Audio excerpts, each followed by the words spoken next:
Administrator ضلع council خور خان لغاری نے کہا ہے کہ آئندہ مالی سال کا بجٹ مکمل طور پر عوام دوست ہوگا، جس میں اہلیان ضلع کونسل کو بلدیاتی سہولتوں کی فراہمی کے لیے کچھ نئے ترقیاتی کاموں کو کروایا جائے گا۔ اس کے علاوہ حکومت سندھ اور دیگر ذرائع سے تعاون بھی حاصل کرنے کی کوشش کی جا رہی ہے تاکہ مختلف اسکیم کا آغاز کیا جا سکے۔ کسی بھی ادارے میں ٹیکس آمدنی ریڑھ کی ہڈی کی مانند ہوتی ہے اور اس کو سہل بنایا گیا ہے تاکہ دہندگان سہولت سے اپنی فریضہ ادا کر سکیں۔ اس وقت بجٹ کی تیاری آخری مراحل میں ہے، لیکن ہماری یہ کوشش ہے کہ اس میں کوئی کمی نہیں رہے۔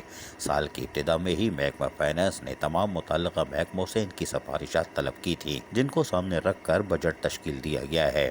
اس کے ساتھ منتخب نمائندوں اور معززین علاقہ کی تجاویز کو بھی بجٹ کا حصہ بنا رہے ہیں۔ ضلع کونسل کی خوشحالی ہمارا ویژن ہے، جس کی عکاسی موجودہ بجٹ میں نظر آئے گی۔ میں ہر کام کو اس کے میرٹ پر کراتا ہوں۔ جو امور میری زیر سرپرستی میں انجام دیے جائیں ان کو باقاعدگی سے مانیٹر بھی کرتا ہوں۔ ہر محکمہ اپنے کاموں کے حوالے سے رپورٹ مرتب کرتا ہے، جس کے مطابق اقدامات کیے جاتے ہیں۔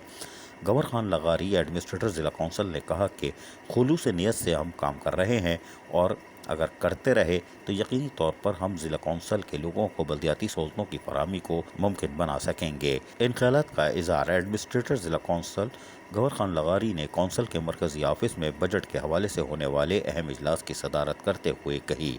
اس موقع پر chief officer Ayaz Hameed Baloch, senior director Muhammad Sharif Shaikh, district engineer Syed Asif Shah, افسر مالیات Iftikhar Ahmed, D H O Abdul Jabbar Shaikh, director social welfare Nabeel Baloch, tax officer Zohaib Baloch دیگر بھی موجود تھے۔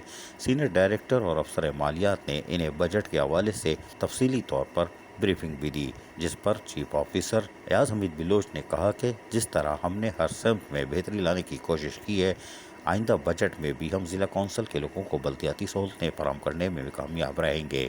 عزیز عارف، KBS بلدیاتی نیوز، کراچی۔ ایسی ہی خوبصورت ویڈیوز فیوچر میں حاصل کرنے کے لیے ریڈ بٹن پر کلک کر کے اور بیل آئیکن کو پریس کر کے ہم سب کے سبسکرائبر بننا مت بھولیے۔